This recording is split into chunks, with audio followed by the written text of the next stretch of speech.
জিয়ার সৈনিক কে বলে রে জিয়া নাই জিয়া সারা বাংলায় তারেক রহমান বীরের বেশে আসবে বীরে বাংলাদেশে আসবে বীরে বাংলাদেশে তারেক রহমান বীরের বেশে আসসালামু আলাইকুম। স্বাগত সবাইকে আমি 300 ফিট থেকে স্বাগত জানাচ্ছি। আপনারা দেখছেন স্বাগতম শুভেচ্ছা স্বাগতম তারেক রহমানের আগমন আপনারা দেখছেন যে এভাবেই 300 ফিটে দলীয় স্লোগানে মুখরিত 300 ফিট বীরের বেশে তারেক রহমান কালকে দেশে আসছেন। তাকে বরণ করার জন্য লাখো সমর্থক 300 ফিটে ভিড় করছেন। আমরা এই মুহূর্তে আছি একটা দলের একটা গ্রুপের কাছে, আমরা স্বেচ্ছাসেবক দল, এবং তাদের কাছ থেকে আমরা তাদের অনুভূতি শুনবো এবং তারা কোথা থেকে এসছে, কতজন মানুষ আসছে, ডিটেলস শুনবো। আসসালামু আলাইকুম ভাইয়া। এই যে 17 বছরের অপেক্ষার অবসান ঘটিয়ে তারেক রহমান বীরের বেশে দেশে ফিরছে, কেমন লাগছে আসলে? কোথা থেকে এসছেন, আপনার নামটা একটু বলবেন। আমার নাম ইয়াসিন, আমি জাতীয়বাদী স্বেচ্ছাসেবক কেন্দ্রীয় কমিটির সিনিয়র ভাইস প্রেসিডেন্ট। আপনারা দেখেছেন দেশের সকল সংকটময় মুহূর্তে যে পরিবারটি সবসময় জনগণের পাশে এগিয়ে এসেছিল সেটা হলো শহীদ প্রেসিডেন্ট জিয়াউর রহমানের পরিবার। 1971 সালে স্বাধীনতা ঘোষণার মাধ্যমে একটি কাঙ্ক্ষিত দেশের নাম দিয়েছেন শহীদ প্রেসিডেন্ট জিয়াউর রহমান।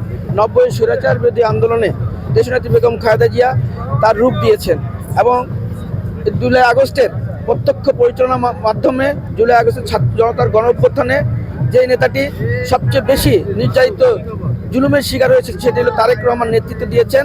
সেই নেতৃত্বের মাধ্যমেই ছাত্র জনতার গণ অভ্যুত্থানে স্বৈররানী শেখ হাসিনা ওয়াজেদ বিতাড়িত হয়েছে এবং এদেশ থেকে পালিয়েছে।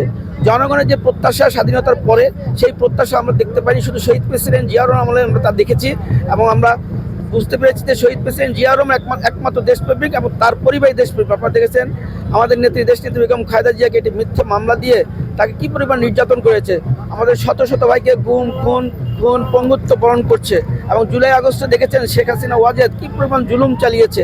সেই জুলুমের মাধ্যমে যে দলটি আজও টিকে রয়েছে সেটি হলো বাংলাদেশ জাতীয়বাদী দল। কারণ বাংলাদেশ জাতীয়বাদী দল সবসময় চায় জনগণের হৃদয়ে অবস্থান করতে, আর তার নেতৃত্ব দিয়েছেন একটি ছোট্ট ঘরে একটি টেবিল একটি চেয়ারের মাধ্যমে 17 বছর জুলুম নির্যাতনের মাধ্যমে তিনি এই দেশটিকে পরিচালনা করেছেন। এই জন্য জনগণ আজকে দেখেছেন এই বসুন্ধরা 300 ফিটে সারা বাংলাদেশ থেকে অনেক মানুষ পায়ে হেঁটেও চিড়া মুড়ি নিয়ে এই প্রকট শীতের মাধ্যমে আজকে জনসমুদ্রে পরিণত হয়েছে। আগামীকাল কি হবে জানি না। আমার মনে হয় আমার এই জীবনে বাংলাদেশের সর্ববৃহৎ জনসমাগম হবে এই 300 ফিটের। তারেক রহমানকে শুধু ভালোবাসার কারণে, তাকে দেখতে আসার কারণে দেখেছেন রাতে আজকে শুয়ে রয়েছে এই প্রকট শীতের মধ্যে, অনেকে শীতে কাঁপছেন, তারপর তার প্রিয় নেতাকে দেখার জন্য মানুষ অধিক আগ্রহে এবং তাকে মালা দিয়ে বরণ করার জন্য চেষ্টা করছে। কারণ তিনি দেশপ্রেমিক, দেশের জন্য চাচ্ছেন দেশের গণতন্ত্র ফিরিয়ে আনা, ভোটের অধিকার ফিরিয়ে আনা এবং সর্বোপরি আমাদের সার্বভৌমত্ব, দেশি বিরোধী ষড়যন্ত্রকে মোকাবেলা করে জনগণের বাংলাদেশ স্বাবলম্বী বাংলাদেশ একটি মানবিক রাষ্ট্রে পরিণত করার জন্য যে শিক্ষা এবং স্বাস্থ্য বিচার বিভাগকে স্বাধীনতা দেওয়ার জন্যই আমরা যে নেতার কাছে প্রত্যাশা করি সেটি হলো জিয়া পরিবার এবং আমাদের অ্যাক্টিং চেয়ারম্যান জনাব তারেক রহমানই পারবেন এই বাংলাদেশকে রক্ষা করতে, জনগণকে রক্ষা করতে।